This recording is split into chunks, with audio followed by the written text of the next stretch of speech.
সাকিব ও তার মায়ের ইচ্ছাতে ঈদের দিন তার বাসায় গিয়েছিলাম।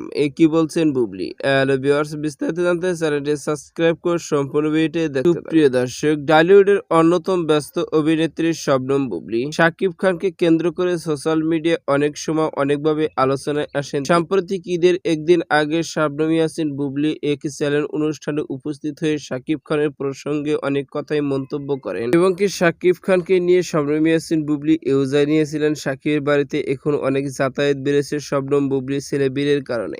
আর এরই মধ্যে সাম্প্রতিক এক অনুষ্ঠানে উপস্থিত হয়েছিলেন আবারও শবনম ইয়াসমিন বুবলি। সেখানে শাকিব খানের প্রসঙ্গে অনেক কথাই উঠে আসেন। একটা সময় শবনম ইয়াসমিন বুবলির কাছে জানতে চাওয়া হয়, শাকিব খানের বাড়িতে আপনি কি ঈদের দিন গিয়েছিলেন? উত্তরে শবনম ইয়াসমিন বুবলি বলেন, শাকিব ও তার মায়ের ইচ্ছাতে ঈদের দিন শাকিব খানের বাসায় গিয়েছিলাম।